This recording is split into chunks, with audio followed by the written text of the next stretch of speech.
자, 이번에는 pH 계산. 우리가 화학과 같은 문제가 좀 나온다라고 했었죠. 그래서 pH 계산이 들어가는데, 자, pH는 우리가 산과 염기가 만나는 반응이에요. 그래서 그에 대한 계산은 당연히 반응이기 때문에 노르말 농도를 씁니다. 노르말 농도를 쓰기 때문에 여기 지금 N이 들어가 있어요. 그럼 요거를 지금 보게 되면 equivalent per liter라고 했죠. 노르말 농도가. 거기에다가 부피를 곱해요. 그래서 결론적으로 남는 거는 당량입니다. 당량 대 당량으로 만나는 거예요. 그래서 가장 많이 나오는 유형이 어떠한 산성인 폐수를 중화하기 위해서 알칼리성 용액 몇 밀리리터를 넣어야 되나, 몇 노르말자를 써야 되나 라는 거죠. 그래서 이럴 경우에는 지금 수소 H+랑 수산화 반응을 해야 되기 때문에 그에 해당되는 당량 대 당량으로 계산을 하는 경우, 요게 지금 가장 많이 나오는 거고요. 그래서 중화 적정할 때 소요되는 계산식 당량 대 당량으로 계산한다 인데, 좀 어렵게 들어가게 되면 어떠한 산성용액 몇 당량짜리 몇 노르말짜리 몇 밀리리터랑 그 다음에 몇 노르말짜리 몇 밀리리터를 섞었을 때 최종적으로 노르말 농도가 어떻게 되느냐인 거예요. 자, 그랬을 때도 마찬가지로 당량 대 당량입니다. 자, 여기 지금 뭐죠? equivalent per liter, 리터. 당량이에요. 그래서 지금 이걸 당량으로 쓸게요. 당량입니다. 그럼 여기도 뭐죠? 지금 부피예요. 그러면 여기도 당량이에요. 그래서 모든 게 다 당량으로 계산이 된다. 자, 혼합액이 같다라고 얘기하는 거는 지금 여기에서 달라지는 건 부피, 당량. 그래서 어떠한 예를 들어서 1노르말짜리 20ml랑 그다음에 2노르말짜리 30ml를 섞었을 때 얘 최종 노르말은 얼마인가? 인 거죠. 둘 다 수소이거나 둘 다 수산화일 때 가능한 거예요. 그러면은 얘네들은 둘 다 반응해서 상쇄시키는 게 아니라 더해지는 거니까 당량 대 당량으로 합니다. 그럼 곱하면은 얘가 뭐죠? 그냥 밀리리터 동일하게 한번 해볼게요. 그렇게 되면 얘는 지금 이거 20 플러스 60이죠. 그러면 총 용액은 뭡니까?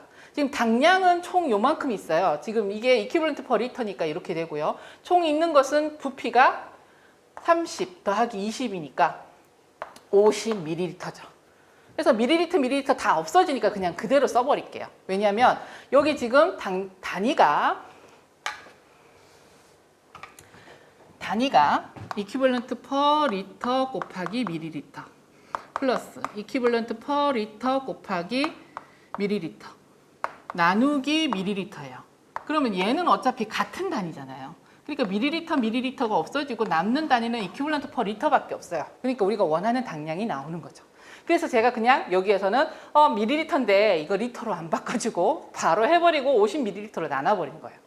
이거는 계속 연습을 하다 보니까 밀리리터니까 당연히 다 없어지니까 밀리리터로만 계산하면 돼라는 게 그냥 나오는 거고요. 처음부터 이렇게 하면은 나중에 실수할 수 있습니다. 그래서 정리 잘 하셔야 돼요. 그래서 요거는 단위가 다 없어지니까를 알고 있는 상태예요. 단위가 다 없어지는 줄 모르고 무조건 다 이렇게 하면 나중에 리터로 바꾼 거랑 밀리리터로 된 거랑 1000배의 차이가 나요. 그러니까 그거 실수하지 않도록 하시고, 요건 지금 50ml로 했던 거는 요만큼에 없어지니까 요대로 한 거죠. 그래서 지금 뭐죠? 5분의 8입니다. 그래서 노르말 농도는 얼마? 1.6 노르말이 되는 거예요. 이런 식으로 계산하는 게 바로 pH에서의 계산인데, pH도 반응이니까 노르말로 계산한다. 다음 pH를 나타내는 단위는 수소유의 몰 농도였죠. 몰 농도가 들어갔다. 그래서 pH 같은 경우는 앞서서에 우리 몰 농도, 노르말 농도 다 들어간 거예요. 자, 같은 액성이면 수소면 수소, 수산하면 수산화 해서 산이면 산, 염기면 염기 같은 경우인데 액성이 서로 다르면, 예를 들어서 산성인데 1노르말짜리 50ml랑 2노르말짜리 30ml의 수산화기를 섞었을 때 얘 pH 어떻게 될 건가? 그냥 딱 들었을 때는 감이 안 오죠. 자, 그러면 이제 이 계산을 해야 돼요. 자, 액성이 다를 때는 총 당량이 누가 더 큰가를 봐야 돼요. 그다음에 1노르말짜리, 저도 그냥 금방 얘기해서 뭐가 뭔지 몰라요. 50ml죠. 이게 산이고요. 그 다음에 수산화 같은 경우는 2노르말짜리 30ml입니다. 동일하게 제가 동일하게 밀리리터로 나눌 거기 때문에 그냥 굳이 환산 안 하겠습니다. 굳이 환산 안 하면 얘는 총 보게 되면 얼마일까요? 50, 얘는 60. 누가 더 많아요? 수산화가 많아요. 그러면 뭐에서 뭐를 빼줘야 된다? 수산화기에서 수소이온을 빼줘야 되죠. 그래서 어떻게? 60 빼기 50 나누기 총 액량은 얼마? 50 플러스 30. 그래서 80. 자, 단위는 제가 지금 이퀴벌런트만 남게 하기 위해서 밀리리터는 그대로 환산 안 시키고 해서 위아래 다 환산해서 빼버렸기 때문에 가능한 거예요. 그쵸? 그래서 요렇게 단위 이상해요. 그러면 저한테 따라오세요. 정리 다시 해드릴게요. 이렇게 하게 되니까 이건 뭐 8분의 1. 그래서 얼마? 0.25 노르말이 되는 거고 8분의 1이 1.25 1.25죠. 1.25 노르말 농도가 되는 거예요. 총 액량은 80ml가 되는 거죠. 요렇게. 그래서 액성이 다른 혼합액은 이렇게 된다라는 걸. 그래서 pH 계산 같은 경우는 반응으로 수산화기와 수소이온의 반응으로 노르말 농도로서 계산을 해주는 게 당량, 총 당량으로 계산해 주는 게 맞다라고 이게 강조를 합니다. 뭐 이거 단순히 세 가지면은 pH 계산하는 건 거의 다 해결이 돼요. 이제 단지 조금 더 어렵게 들어가면 지수이기 때문에 10의 제곱승이어서 로그로 들어가서 계산하는 게 있는데 그런 거는 이제 문제를 풀면서 문제에서 해답을 찾도록 하겠습니다. 다음 이제 pH. 앞서서 우리가 pH를 가지고서 물이 이런 상태야라고 해석을 했어요. 물이 이런 상태이기 때문에 pH는 이렇게 될 거야 라고 추정을 했죠. 그래서 환경공학에서 pH는 어떤 형태로서 강조가 되고 있는가 보시니까 수질, 그 물의 상태예요. 그리고 앞으로 어떻게 변할까를 예측할 수 있죠. 그래서 수질 변화에 대한 지표예요. 그게 바로 가장 기본적인 게 pH. 그 다음에 우리는 지금 물의 상태만 얘기했는데 앞으로 우리는 수처리 공정을 할 거예요. 수처리 공정을 하면 앞서서 중화시키기 위해서 얼마를 넣어야 된다. 이런 거 계산할 때 다 당연히 또 pH가 들어갔고요. 그 다음에 이 각종 화학약품들이나 어떠한 반응을 함에 있었을 때 조건이 필요한데 이 반응은 pH 몇에서만 일어난다. 이 반응은 pH 몇일 때 가장 유리하다라는 게 나와요. 그게 각각의 반응의 특성이에요. 그래서 반응의 특성에 맞게끔 최적인 양, 최적인 상태를 조절해주기 위해서는 pH가 가장 중요한 개념이 되는 거죠. 그래서 단지 수질을 평가하는 게 아니고 예측이 아니라 우리가 그걸 능동적으로 제어를 하는 과정에 있었을 때 반응을 한다면 그 반응에 있었을 때 정말로 pH가 중요한 역할을 하는 경우가 많다라는 것이고요.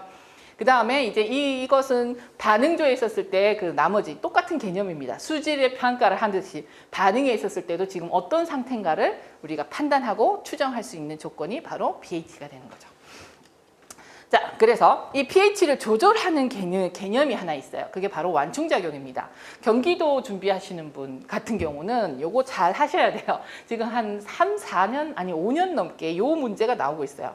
요거를 이용하는 완충 또는 용해도 또는 이제 이온화적 개념, 요 세 가지 개념을 묶어서 계산 문제로 응용하는 게 계속 나왔었어요. 그래서 요거는 앞서 있었던 pH의 정의, 그리고 또 여기에 나오는 용해도적, 이온화 상수 요 개념을 전부 잘 이해하고 있는가, 거기에 나아가서는 완충 반응식 이런 식으로 들어가게 되는 거라서 여기서부터 이온화 상수 뭐까지는 요게 한 묶음이다라고 생각하시면 되겠습니다. 자, 완충작용은 앞서 pH의 변화가 크게 일어나지 않도록 완화시키는, 완충이 어떤 충격을 완화시키는 것이죠. 그래서 pH가 크게 변하는 충격을 완화시키는 작용을 바로 완충작용이라 하며, pH의 변화가 없으려면 수소나 수산화기의 농도 변화가 크지 않아야 되는데 앞서서 이산화탄소가 물과 반응을 하면서 중탄산염을 생성하고 수소를 만들었어요. 다시 또 중탄산염은 수소를 내놓으면서 탄산염으로 만들었지만 수소를 내놓고 소모하고 다 할 수 있어요. 그러면 이러한 물질들이 물에 있으면 어느 정도 pH가 변하지 않겠네? 그래서 아까 알칼리도 유발 물질이 특징이 뭐냐면 물에 수소이온이 들어오거나 급격하게 줄었을 때 pH의 급격한 변화를 완화시키는 역할을 한다예요. 그러면 이 완충작용, 알칼리도 유발물질이 했던 작용이죠. 그러면 알칼리도 유발물질만 할 거냐면 아니죠. 우리가 어떠한 pH를 일정하게 유지하고 싶을 때는 보다 더 능동적으로 활발하게 하는 물질이 있었으면 좋겠는데 그러한 것을 만드는 게 완충용액이에요. 그래서 완충용액 같은 경우는 대체적으로 수소를 붙잡아 놓다가 또 내놓을 수도 있는 물질이어야 돼요. 자, H2SO4 같은 경우는 강산이죠. 강산이라는 것은 수소이온이 굉장히 많이 나온다는 건데 얘는 거의 98% 해리돼요. 2% 남아있는 애 갖고 수소를 보충하거나 수용하기는 힘들어요. 그럼 약산은 뭐냐면 얘는 물에 들어갔는데 강산 아까 황산 같은 경우는 거의 대부분이 다 수소를 내놓고 해리가 돼버리면 약산은 들어가서 해리가 안 되고 그냥 수소를 붙잡고 있는 형태로 50% 이상이 있는 거예요. 나머지 좀 약간의 몇 %만이 수소를 내놓으니까 수소이온이 적게 나오니까 약산인 거예요. 그러면 약산의 염기는 짝염기는 이 약산은 산과 염기로 구성됐다면 그 짝염기는 수소를 잡고 있는 능력이 커요. 그러니까 수소를 안 내보내지. 그래서 약산의 짝염기는 강염기예요. 힘이 센 애라서 수소를 안 내놔요. 그래서 이렇게 나와요. 약산과 그 약산의 강염기의 염. 그러면 약산의 약염기는 없어요. 힘이 약한데 수소를 붙잡고 있을 수는 없거든. 그래서 약산의 짝염기는 강염기, 강산의 짝염기는 약염기예요. 거꾸로 염기도 약염기면 그 염기를 붙잡고 있는 산이 큰 거죠. 그래서 강산이 짝이에요. 그래서 완충용액은 그러면 많이 붙잡고 있는 애가 많이 내놓을 수도 있겠네. 그리고 또 많이 들어가면 또 많이 붙잡을 수 있으니까 다 자기가 결합해서 수소를 결합한 형태로 가둬버릴 수 있겠네. 이게 바로 완충용액이죠. 그래서 완충용액은 약산과 그 약산의 강염기의 염을 함유한 용액이고 그다음에 약염기는 그 약염기의 강산의 염을 함유해요. 그러니까 CH3COOH가 대표적인 약산인데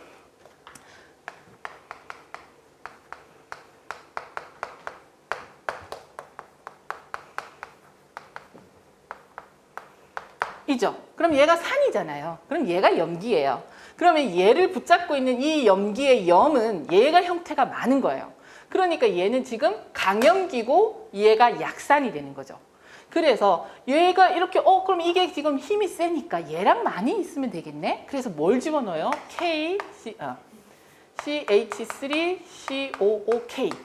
아까 칼륨 같은 경우는 물에 들어가면 거의 이온화된다 그랬죠. 그러니까 얘는 전부 가면 K 플러스로 다 이온화가 되고 뭐가 많이 나와요? CH3COO 마이너가 나오는데 얘는 힘이 없어서 못 붙잡는데 얘가 딱 나왔더니 자기가 만만하게 붙잡을 수 있는 수소가 많네? 그럼 얘가 그냥 다 결합해서 이 형태로 가버려요.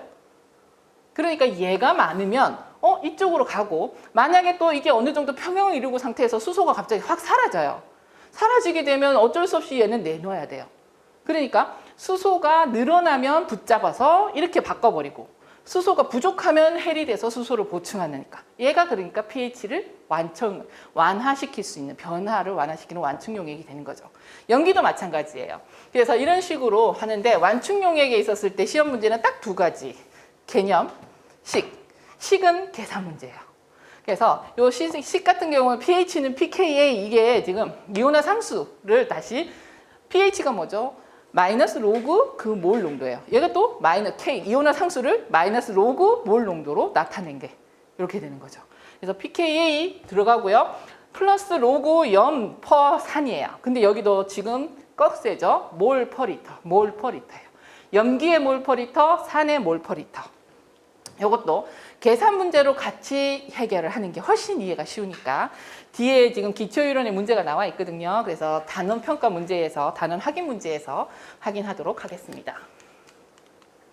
자, 그 다음 산화한원 문제가 들어가는데 산화한다, 한원한다. 개념만 잘 정리하시면 돼요. 자, 산화한다 뭐죠? 산소랑 결합한다. 자, 산소는 무조건 뭐가 돼요? O2-가 돼요. 그 2-라는 건 전자 두 개 뺏어 왔다죠. 그래서 산소는 무조건 전자 두 개를 체외곽 전자수가 8개가 완벽한데 얘는 6개밖에 없어요. 항상 두 개를 뺏어가는 애가 산소예요. 그럼 산소랑 결합했다라는 의미는 뭐다? 전자를 뺏겼다예요. 자, 전자를 뺏겼으니까 넘어지면 뭐가 되죠? 플러스가 돼요. 그래서 얘는 제로에서 마이너스 2가 되죠. 그럼 숫자가 줄었어요. 그러면 여기에서 H는 뭐죠? 제로에서 H 플러스가 돼요.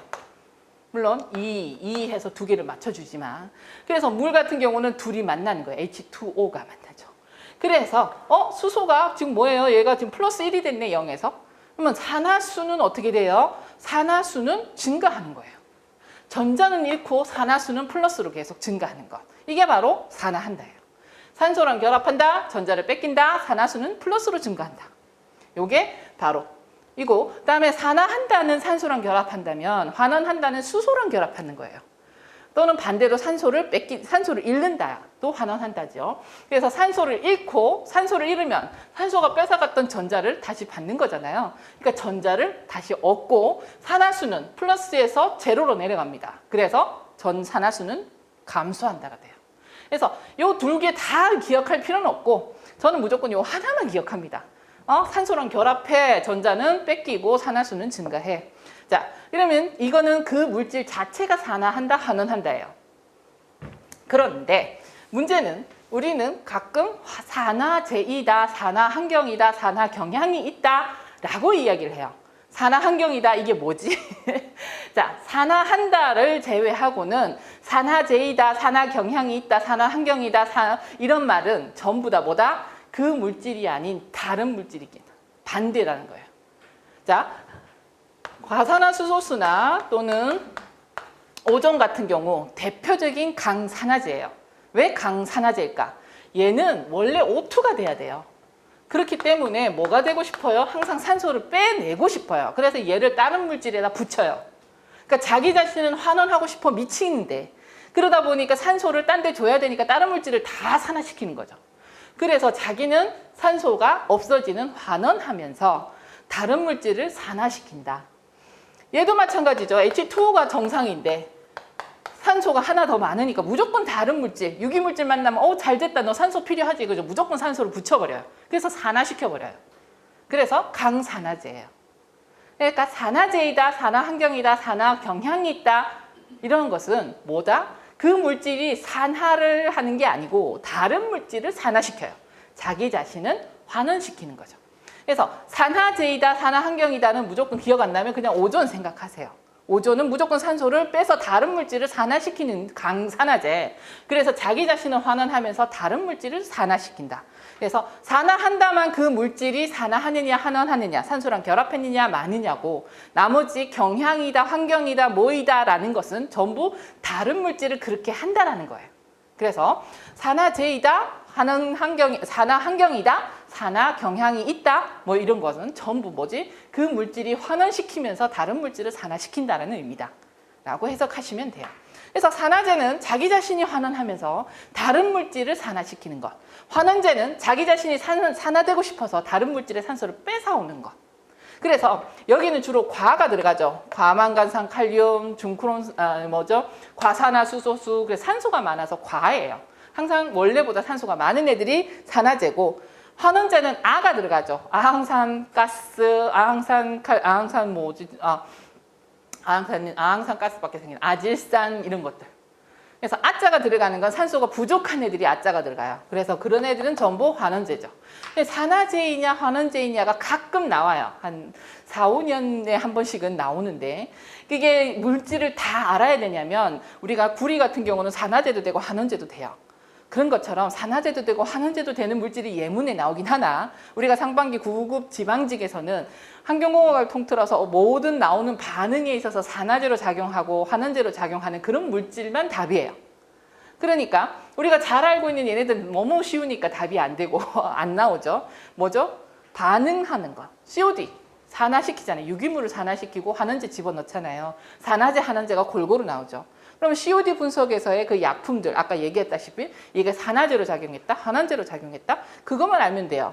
사실 심지어 무슨 상반기 지방직에 나오는 산화제가 아닌 것은 또는 환원제가 아닌 것의 답은 전부 그거였어요. 중크론산 칼륨, 가망간산 칼륨, 우리가 잘 알고 있는 COD 유기물을 산화하는 산화제 이런 것들이 답인 경우가 많았어요. 그래서 그렇게 어렵게 생각하지 말라는 거. 그래서 산화한다, 환원한다 라는 개념만 정확하게 기억하시면 별로 어렵지 않습니다. 다음 산화환원 전이라는 것이 있는데요. 자, ORP라고 표현을 해요. 그래서 ORP 같은 경우에는 이 수질에도 나오고 토양에도 나오고 가끔 나옵니다. 그 환경의 특성을 표현하면서 나오게 되는데 그때 이 ORP라는 그 산화환원 전이가 0보다 크다, 양의 값을 갖는다라는 건 산화환경이라는 걸 의미해요. 자, 산화환경이라는 것은 뭐냐면 그곳에 가면 물질이 산화된다라는 거예요. 산소가 아주 풍부한 곳. 그 다음에 오존이 많은 곳이라고 생각하시면 되고, 얘가 음의 값을 갖는다라는 건 환원 환경이에요. 환원 환경이라는 건 산소를 뺏기기 쉬운 거라는 거죠. 그래서 그곳에 산소가 부족한 곳이 환원 환경이에요. 그래서 가끔 뭐 토양이나 또는 뭐 유기물 분해함에 있었을 때 환원 환경이다 또는 산화하는 전위가 0보다 작다라는 것은 거기는 지금 산소가 부족하다라는 걸 의미해요. 산소가 없어서 거기에 가면 산화할 수 없다. 그러니까 거기에서는 산화된 물질의 형태로 존재하기 어렵다라는 걸 의미하죠. 그러니까 우리가 막 시궁창, 뻘, 엄청 유기물이 많아서 시커멓게 돼서 악취가 나고 있는 그 완전 명백한 현기성인 곳에서 질소 산화물이 있을 수가 없어요. 암모니아로 존재하지. 그런 것처럼 이런 그러한 산소랑 결합을 할 수 있느냐 없느냐 그곳의 환경을 설명함에 있었을 때는 산화하는 전위 또는 이것이 음의 값이다, 양의 값이다 또는 환원 환경이다, 산화 환경이다 이런 표현을 한다라는 거. 그래서 산화 환경이다, 환원 환경이다가 ORP로는 환원 환경은 음의 값, 그다음에 ORP로는 양의 값이면 산화 환경이다. 토양에 있었을 때 ORP가 마이너스 몇에서 플러스 몇이다라고 이야기하는 거는 여기는 현기성인 곳도 있고 산성인 곳도 있다라는 걸 의미하죠. 산성이란다. 호기성인 곳도 있다. 라는 걸 의미하죠. 자, 산화제 ORP 우리가 보통 이야기하고 있는 강산화제는 요 정도예요. 불소, 오존, 염소. 오존이 제일 강한 것 같지만 불소가 가장 강한 산화제입니다. 그 다음에 오존, 염소고요. 자, 강산화제가 지금 우리가 계속 다루게 될 약품들 중에서 반응성이 제일 빨라요. 그래서 대기오염 물질에 있었을 때도 산화제들이 나오는 광학 반응 같은 경우는 안에 흡수되기도 전에 피부 자극, 안구 자극 그냥 바로 발현이 돼요. 피해가. 그리고 호흡기를 통해서 들어가는 애들은 반응성이 느려서 이 안에 들어가야 침착돼서 뭐 산과 반응을 하고 뭐를 하고 해요. 그런데 산화제들은 반응성이 좀 빠르다. 자, 수질에 있었을 때도 마찬가지고 산화제들은 굉장히 반응이 빠르게 일어난다. 그리고 또 식물에 있었을 때 피해도 마찬가지죠. 식물에 있었을 때 피해 강도가 큰 순서를 보면 제일 먼저 산화제들, 불소, 오존, 염소, 그 다음에는 강산, 반응이 강한 거니까 황산, 질산, 염산 이런 순이에요. 여러분들이 나중에 시간이 나면 식물에 피해를 미치는 한계 농도를 비교해 보세요. 얘가 농도가 제일 낮아요. 한계 농도가 제일 조금 작은 양이라는 거는 작은 양으로 치명적인 피해를 준다는 거죠. 제일 강하다. 그래서 반응성이 강한 거 ORP가 큰 산화제, 그 다음엔 강산, 그 다음에는 이제 식물이면은 식물의 잎에 영향을 미치는 것들이고요. 그 다음에 동물이면은 호흡기 계통에 필수적인 생존에 필요한 조건에 얼마나 영향을 미치는가가 독성이 달라져요. 근데 반응으로 따지면 산화제가 제일 커요. 빨라요. 자, 네르스트식은 가끔 나오는데 정말 가끔 나오거든요. 그리고 이 식 자체를 계산하는 경우는 별로 없습니다. 그래서 네르스트식은 ORP를 나타내는 식이며 여기에서 이게 정극이고 단지 이제 여기 나오는 게 산화제의 농도 그리고 여기 산화제의 농도라는 개념 정도라고 보시면 되겠습니다. 그래서 이것도 마찬가지로 산화 환경이다, 환원 환경이다를 나타내는 ORP를 나타내는 하나의 개념으로서 정리를 쭉 해놨습니다. 자, 지금 우리는 큰 가지를 세우고 있는 중이에요. 자, 그래서 여기까지가 pH와 관련된 또 각종 기본적으로 반응이 된 개념들이고요. 그 다음에 용해도가 나오죠. 용해도의 용해도적 이온화 상수 같은 경우는 전부 몰 농도, 몰 퍼 리터를 나타낸다라고 했고 앞서서 이제 쭉 연결된다라고 했습니다. pH에 있어서 완충작용, 완충용액 연결된다. 일단 용해도의 정의는요. 용매 100g 속에 용해하는 용질의 g수입니다. 정의는 딱 이렇게 돼요. 근데 이제 용해도라고 표현하게 되면 일단 우리는 100g 속에 있는 용해의 그 용질의 g수인데 이거 용매는 녹이는 물질, 용질은 녹아 들어가는 물질. 그래서 용매 플러스 용질이 용액이 되는 거예요. 용액이 되고요. 그래서 이것에 대한 정의인데 단지 뭐죠? 어떠한 액체에 물질이 녹아 들어가는 농도예요. 그러면 어떠한 물질이 그냥 1리터에 몇 밀리그램이 녹아 들어갔다라고 한다면 만약에 이게 수용액이다. 그러면 얘는 뭐죠? 용해도로 바꾸기 쉬워요. 이거 뭐죠? 1리터는 킬로그램이니까. 그래서 킬로그램 분의 밀리그램이니까 얘를 100g으로 바꿔버리면 용해도로 바꾸게 돼요. 그래서 가끔 기출문제에서는 용해도라고 하면서 100g 속에라는 게 아니라 그냥 농도라는 개념으로 해석하는 문제들이 있어요. 계산을 굳이 안 해도 되는 경우. 그래서 농도라는 개념으로도 해석을 하는 경우가 있다라는 거고요. 정의는 이렇게 된다라고 표현하고요. 자, 용해도적은 앞서 얘기했던 것처럼 물질 CaCO3가 계속 나오네요. CaE+랑 CO3 E-죠. 결합되어 있는 물질, 이온화된 물질. 그래서 어떠한 물질이 물에 녹아 들어갔을 때 이온이 된다, 이온화가 된다라고 하면 그 녹아 들어가는 게 얼마만큼 녹아 들어갈 것인가를 나타내는 게 용해도적입니다. 특히 얘가 고체다라고 표현을 하게 되면 물에 녹아 들어가서 이온이 되는 거예요. 그러면 얘가 무조건 다 녹아 들어갈 것이냐, 그러니까 소금을 물에 녹일 때 무조건 소금을 넣는 대로 다 녹을 것이냐 라는데, 얘는 일정한 물에 있었을 때 녹는 양이 정해졌다는 거죠. 그럼 그 양이 뭐야? 그게 바로 용해도적이에요. 용해도적 KSP, 아까 물 같은 경우는 이온화적이라고 표현을 했었죠. KSP는 녹아있는 물질의 몰 농도의 곱입니다. 그래서 CaE 플러스 CO3 E-. 자, 여기에서는 1이기 때문에 이렇게 된 거예요. 그러면 1이 아닐 경우는 어떻게 되나? 지금 교재에 적어놨죠. 자, 여기 A, M, 예를 들어서 제일 좋은 게 기출문제에도 나왔지만 Al2SO4 3. 이게 지금 한 개씩인데 얘는 두 개, 세 개가 있네 라는 거죠. 자, 그랬을 때 여기 지금 M이죠. M은 앞으로 옵니다. 그래서 색깔 있는 걸로 구분을 해서 쓰는 게 낫겠네요. 자, Al2SO4 3가 되면 얘는 여기 2죠. 그러니까 2Al. 알루미늄은 3 플러스예요. 그 다음에 SO4. SO4는 항상 2-죠. 근데 여기 3개니까 3. 그래서 M과 N이 위치가 이렇게 바뀌죠. 그래서 여기는 3, 3, 2, 2 이렇게 되죠. 그래서 이렇게 되는데, 그럼 이게 1이 아니면 어떻게 돼? 라는 거죠. 그럼 앞에 있는 상수는 뭘로 올라간다? KSP를 할 경우에는 여기로 올라갑니다. 그래서 KSP, 얘는 여기 KSP 여기다 적는 게 안 헷갈리겠죠? Al2SO4.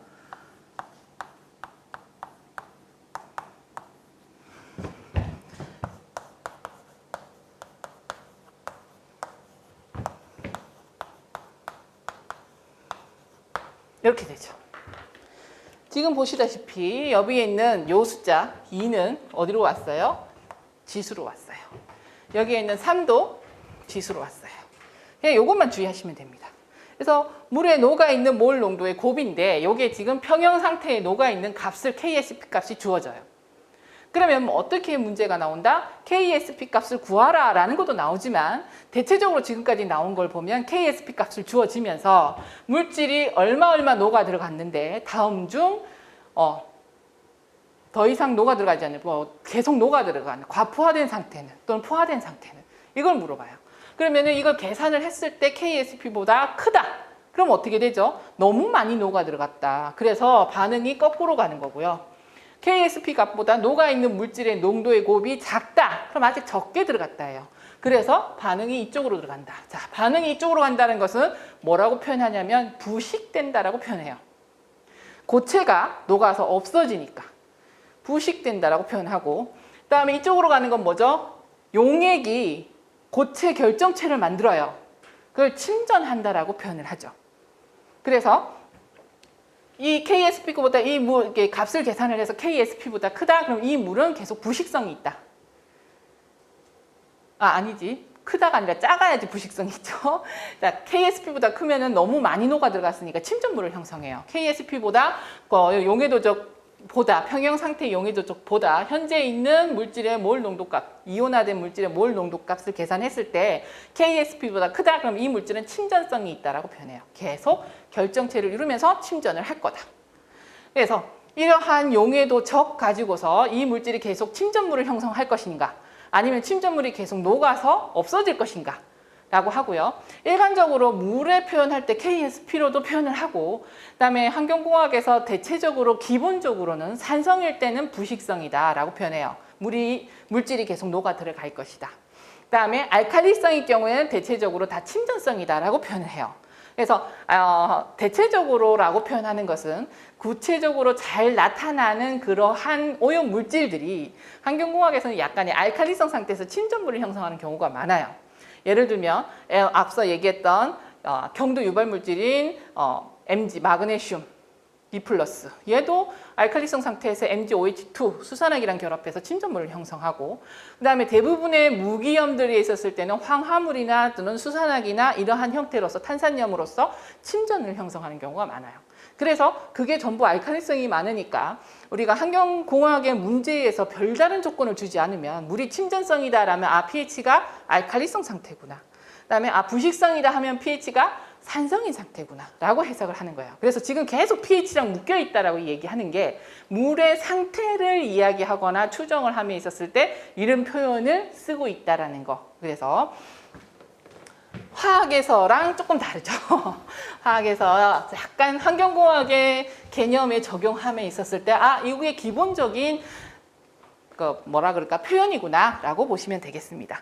그래서 교재에 있는 대로 KSP 값 평형 상태인 거랑 비교를 했을 때 물질이 녹아있는 용해도적을 계산을 해서 똑같으면 평형 상태, 포화 상태 라고 표현하면 이거보다 좀 더 작게 되면 계속 더 녹아갈 거니까 얘는 뭐죠? 불포화 상태이며 계속 침전성을 그러니까 부식성을 이룰 거다. 더 이상 물질이 계속 더 녹아 들어갈 거다.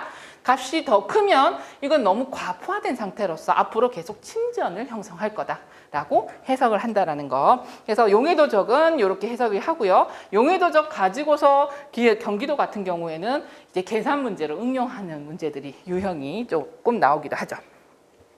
자, 그래서 고체의 경우에는 용액에서 이런 경우이고요. 고체의 경우에는 대체적으로 아까 얘기했다시피 환경공학에서는 반응 속도 상수가 온도가 증가할수록 증가하는 경향이 크기 때문에 대부분은 온도가 증가할수록 잘 녹아 들어갑니다. 그런데 예외인 물질들이 있죠. 그래서 아직 예외인 물질들까지 나온 경향이 그렇게 크지는 않으나 이거는 화학에 들어가는 거죠. 그래서 각 물질별의 특징입니다. 용해도에 따른 특징. 그래서 NaCl 같은 경우도 계속 온도가 증가한다고 해서 무작위로 녹아 들어가지는 않는다. 그 다음에 뭐 기타 온도가 변하지 않을 때 온도가 변해도 녹는 용해도에 영향력이 없는 것. 그래서 온도의 영향력을 받지 않는 게 NaCl. Na2SO4 같은 경우는 오히려 얘는 이렇게 커브를 그려요. 증가하다 감소하는. 그래서 각각의 물질별로 특징을 갖고 있는데 그러한 것을 제외하고는 대부분의 고체는 온도가 증가할수록 용해도가 증가하는 경향을 가지고 있다라고 합니다. 다음에 기체는 헨리 법칙인데요. 헨리의 법칙은 지금도 나오고 그 다음에 대기에도 나와요. 그래서 한 두세 번 반복됩니다. 헨리의 법칙이 상반기 지방직에서 문제 나오는 유형은 딱 두 가지예요. 헨리의 법칙이 적용되는 물질이냐 아니냐, 그리고 헨리의 법칙을 계산하라. 자, 그랬을 때 헨리의 법칙은 어떤 교재를 보게 되면 C는 HP 또는 P는 HC라고 표현해놔요. 이거 뭐야 이게? 지금 위치가 바뀌었죠. 여기 H는 그대로 두고 얘들 위치만 바뀌었어요. 왜 이렇게 나오는가? 헨리 상수의 단위에 따라 틀려지기 때문이에요. 자, 얘는 압력이죠. 그래서 ATM이라고 일단 할게요. 그리고 얘는 농도예요. 그래서 미리그램 퍼 리터 또는 몰 퍼 리터 이런 식으로 농도로 나올 거예요. 자, 그렇게 되면 얘는 헨리의 법칙이 헨리의 상수는 단위가 어떻게 될까요? 헨리의 상수의 단위는 미리그램 퍼 리터 ATM이에요. 그래야 지금 ATM 곱하면 ATM 없어지면서 미리그램 퍼 리터가 나오죠. 얘가 만약에 몰 퍼 리터면 몰 퍼 큐빅미터면 여기는 몰 퍼 큐빅미터가 될 거예요. 이렇게 되죠. 그래야 단위가 맞아지니까. P는 HC라고 져주는 여기식도 마찬가지예요. 여기도 마찬가지로 미리그램 퍼 리터이고 여기가 ATM이다 라고 하면 이때 헨리 상수 H 프라임의 단위는 어떻게 될까요? 얘는 ATM 퍼 미리그램 리터. 그래야 미리그램 퍼 리터 곱하면 없어지면서 ATM 하나 나올 거잖아요. 마찬가지로 여기도 몰 퍼 큐빅미터면 보통 몰 퍼 큐빅미터를 많이 쓰는데 여기 H 단위는 ATM 큐빅미터 퍼 몰 이렇게 표현을 하죠. 그래서 헨리의 상수가 뭐냐에 따라 계산식을 쓰시면 돼요. P는 HC인데 왜 C는 HP야가 아니라는 거. 그렇죠? 그래서 요거는 그냥 헨리 상수의 단위에 따라서 이렇게도 표현된 책이 있고 이렇게도 표현된 책이 있다. 헨리 상수 단위를 보시면 알아요. 그래서 요거 그냥 단위 보시고 요건 계산하시면 돼요.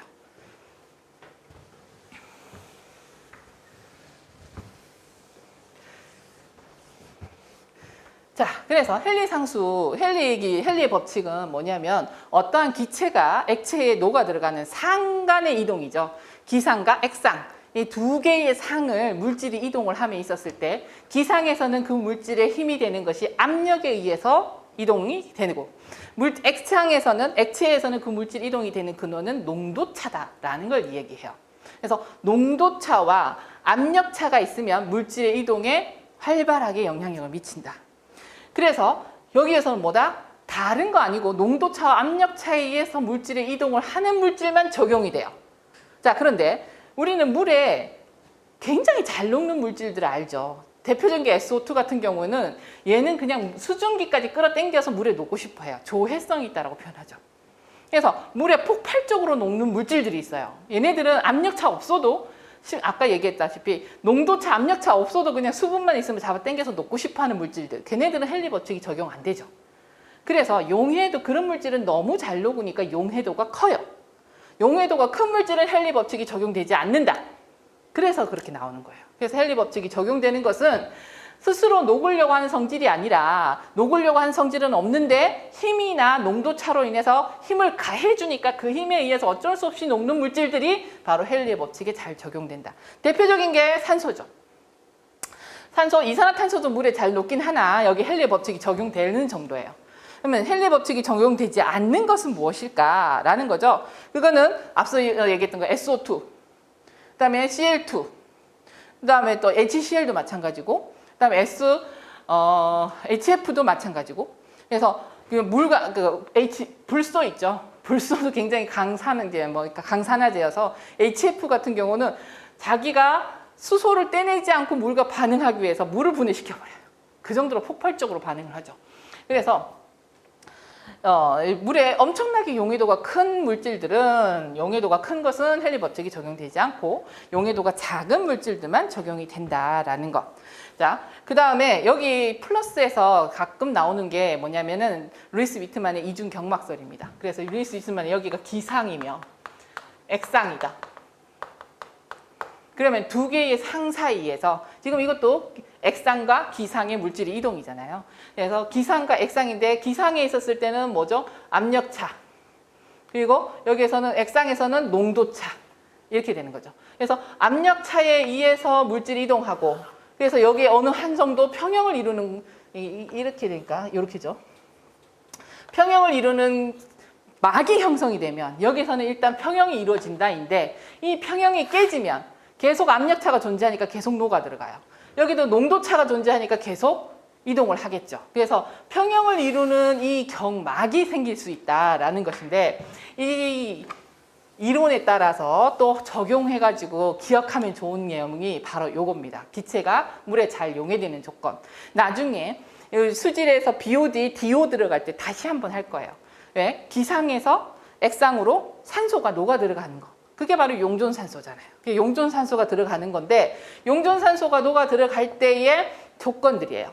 그럼 아까 얘기했던 것처럼 루이스 위트만의 이중 경막설에 평형을 이루는 막이 생성이 되잖아요. 그 막이 깨지면 계속 힘의 차가 존재하니까 계속 녹아 들어갈 거예요. 바로 요게 그걸 이야기하고 있어요.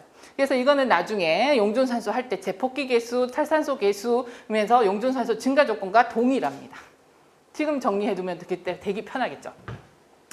일단은 수온이 낮을 때, 아까 반응속도 상수가 온도가 높을수록 좋아진다는데 얘는 왜 온도가 낮아질수록 좋죠? 반응속도 상수는 정반응에 해당이 되죠. 자, 물과 이거 이렇게 하니까 헷갈리나요? 이렇게 쓰면 물이죠. 그러면 여기에서 이렇게 산소가 이동을 해야 돼요. 그런데 이렇게 나가는 게 탈기 개수예요. 이렇게 들어오는 게 제폭기 개수예요. 우리는 여기 들어오는 게 좋죠. 근데 이것도 반응속도 상수, 이것도 반응속도 상수예요. 그래서 기상과 액상의 물질이 이동함에 있었을 때는 한쪽 방향으로만 일어나는 게 아니라 양쪽으로 다 일어나요. 온도가 올라가게 되면 둘 다 증가해요. 둘 다 증가하는데 온도가 올라갈수록 이 바깥으로 나가는 탈기 개수의 증가폭이 더 커요. 온도가 올라가면 얘가 처음에는 얘가 1초당 10개, 얘도 1초당 10개에서 평형이었는데 온도가 올라갔어요. 온도가 올라가니까 얘는 커져요. 그리고 15개가 됐어요. 근데 얘는 12개가 된 거예요.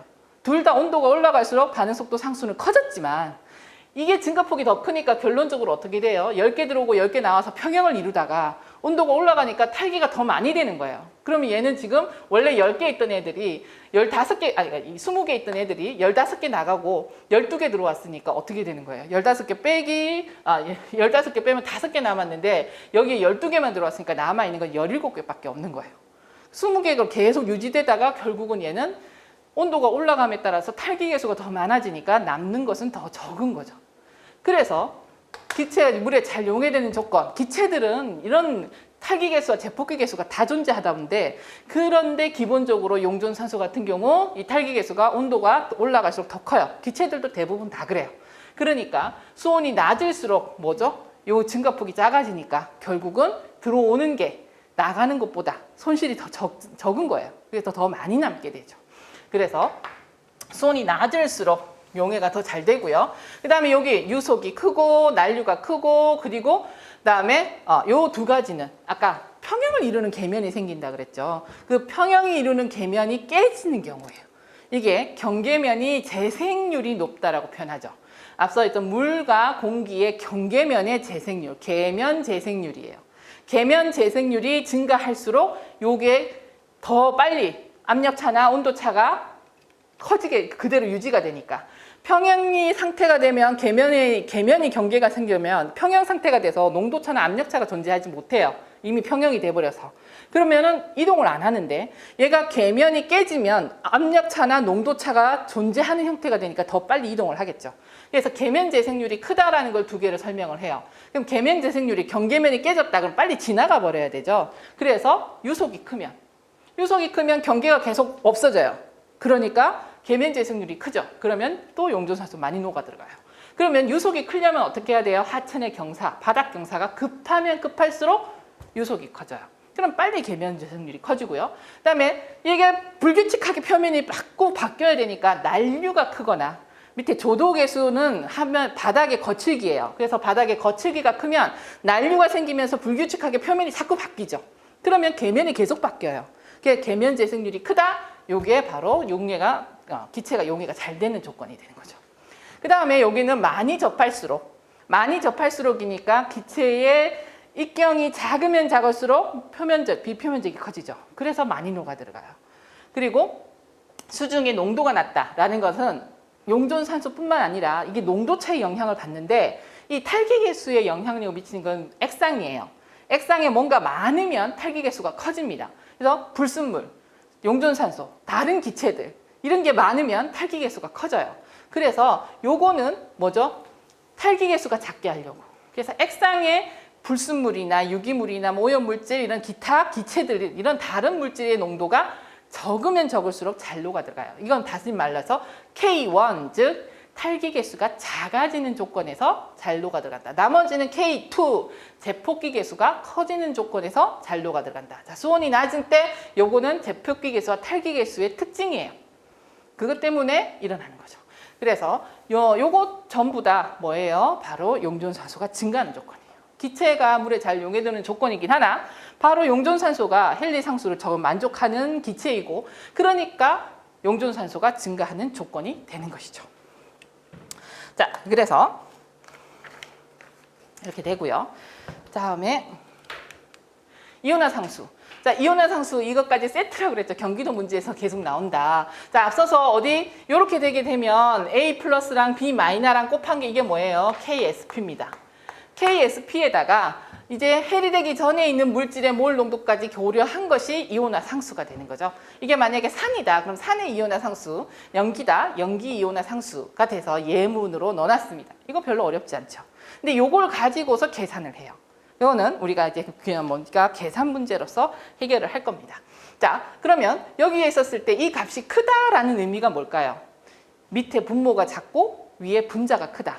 자, 산 입장에서 많이 해리돼서 남아있는 건 적고, 얘가 수소이온이 많다면 강산이에요. 강산일수록 이온화상수 커지겠죠.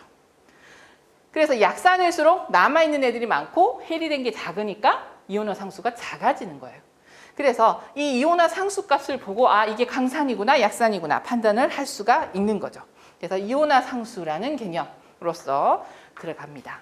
나머지 단위는 요거 빨먹을 때 우리 교재 요번에 안 넣었구나. 죄송합니다. 넣는다는 게 깜빡했어요. 자, 이온 강도 이거 10년에 한 번 나오는 기출문제인데 한 4년 전쯤 나온 것 같아요. 경기도에서 나왔는데 이온 강도라는 개념이 있어요. 그 안에 물질들이 여러 물질들 CA2+, Mg2+, Na+ 막 녹아 있죠. 녹아 있으면 그 물질들이 막 이온들이 많이 있으면 그 이온들의 강도를 나타내는 식입니다. 그래서 그 물질의 농도 곱하기 이거는 산화수예요. 그래서 예를 들어서 CA2+ 1몰 그 다음 Na 플러스 2몰 그 다음에 뭐 Mg2+ 2몰 이라고 한다면 이온 강도는 어떻게 되는가? 자, 2분의 1 곱하기 C 1 곱하기 2까지요. 2의 제곱 플러스 2몰 곱하기 1의 제곱 플러스 2몰 곱하기 2의 제곱 이에요. 그래서 4, 2, 4, 8, 14 해서 답은 7. 그냥 이게 끝이에요. 그냥 이 식만 알면 풀 수 있는 문제가 진짜 가끔 경기도 기출문제 나오죠. 그래서 요거는 더 이상 뭐 설명이 더 필요 없어서 이렇게 끝납니다. 다음 이제 단위예요. 단위는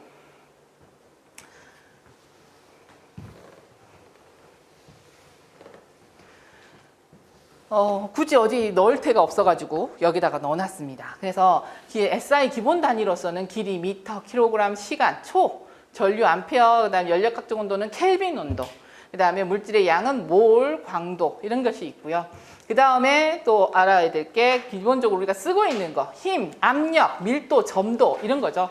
넓이, 부피는 알고 있는데 밀도, 점도, 동점성계수 뭐 사실 방사능은 2011년도, 2013년도까지 좀 나오다가 최근엔 잘 안 보이긴 합니다만 그래서 여기 지금 밀도, 점도, 동점성계수 그다음에 힘은 잘 아실 테니까 압력 이 정도는 기본적인 공학적 단위들이에요. 그래서 계속 점도가 나오고 그다음에 뭐 동정선 계수 나오는데 그때마다 단위를 설명할 수는 없는 거고 가끔 여기에 플러스해서 뭐가 나오냐면 와트, 킬로와트 그래서 와트 계산하는 것까지 있긴 하나 굳이 뭐 이렇게 좀 기본적인 것이어서 한번 필요할 때만 찾아보세요 라고 해서 넣어놓은 겁니다. 그러면 잠깐 쉬었다가 단원 확인 문제 들어가도록 하겠습니다.